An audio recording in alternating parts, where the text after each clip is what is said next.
नमस्कार दोस्तों, मैं डॉक्टर नीरज अग्रवाल, डायरेक्टर जोड़ प्रत्यारोपण सर्जरी जीवन रेखा अस्पताल जयपुर। तो दोस्तों, सदा की भांति जीवन रेखा अस्पताल हमेशा से अव्वल नंबर रहा है पेशेंट वेलफेयर या पेशेंट अवेयरनेस प्रोग्राम्स को लेकर, और हम इसी के अंतर्गत अब आपके समक्ष एक सीरीज़ प्रस्तुत करेंगे जिसमें हमारे अस्पताल में कार्यरत विभिन्न स्पेशलिटीज़ के डॉक्टर आप सभी से मुखातिब होंगे और आप सभी को अलग अलग बीमारियों के बारे में कैसे हम उनसे बचाव करें, कैसे हम उनको दूर कर सकते हैं और कैसे हम उनका समुचित उपाय अथवा उपचार कर सकते हैं, इसके ऊपर आपसे डिस्कस करेंगे।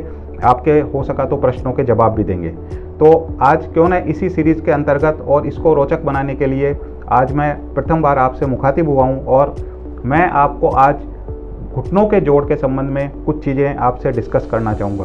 तो आपने ये देखा होगा कि सोसाइटी के अंदर कोई एक रोग जो सबसे ज़्यादा कॉमन है और जिसके लोग सबसे ज़्यादा पीड़ित रहते हैं वह है घुटने का दर्द, जिसको हम आम भाषा में ओस्टियो आर्थराइटिस अथवा आर्थराइटिस भी बोलते हैं। तो दोस्तों, होता क्या है आर्थराइटिस? आर्थराइटिस जैसा हमारे सभी जोड़ों में होता है कि जोड़ के अंदर एक संरचना में अंदर की तरफ एक लेयर होती है जिसको हम लोग बोलते हैं कुर्चा यानी कार्टिलेज, और समय के संग ये कार्टिलेज का क्षरण होता है, वो कार्टिलेज धीरे धीरे घिस जाता है। जैसे जैसे वो कार्टिलेज का क्षरण होता है और वो कार्टिलेज कम हो जाता है तो हम बोलते हैं अब आपको आर्थराइटिस शुरू हो गई है। तो दोस्तों, अगर हमारे को हमारी मोबिलिटी बचानी है, हमारे को हमारी क्रियाशीलता बचानी है, हमको अपने आप को एक्टिव रखना है, तो हमारे को अपने जोड़ों को स्वस्थ रखना है और उसके लिए ज़रूरी है कि हमारे जोड़ स्वस्थ रहें और उसके लिए ज़रूरी है कि हमारा कार्टिलेज स्वस्थ रहे। तो दोस्तों, कार्टिलेज को सुरक्षित एवं स्वस्थ रखने के लिए 3 सबसे महत्वपूर्ण चीज़ें मैं आज आपके समक्ष बताऊंगा, जो न सिर्फ केवल घुटनों के जोड़ के लिए अपितु सभी प्रकार के जोड़ों के लिए लाभदायक है। तो प्रथम सबसे महत्वपूर्ण चीज़ है रेगुलर व्यायाम। ये बहुत आवश्यक है कि सभी लोग, चाहे वह यंग हो, वयस्क हो, प्रौढ़ अवस्था हो अथवा कोई भी अवस्था हो, किसी भी प्रकार के जोड़ अथवा कमर के दर्द से पीड़ित हो, उनको बहुत ही रेगुलर व्यायाम के ऊपर ध्यान देना है, रेगुलर व्यायाम करना है। रेगुलर व्यायाम हर जोड़ के और हर मांसपेशी के अलग अलग होते हैं। विश्वास कीजिए, बेहद सिंपल होते हैं। आप अगर रेगुलर व्यायाम करेंगे तो आप ठीक हो जाएंगे। मैंने अपने 20 वर्ष के चिकित्सकीय कैरियर के अंदर एक चीज़ ज़रूर नोट की है कि व्यायाम एक वो प्रिस्क्रिप्शन है हमारा जो हम बहुत कॉमनली देते हैं, पेशेंट को कहते हैं, लेकिन बहुत कम फॉलो होता है। और स्पेशली जैसे ही पेशेंट ठीक होता है तो सबसे पहले कोई चीज़ अगर उसके शेड्यूल से उड़ेगी तो वो व्यायाम होगा।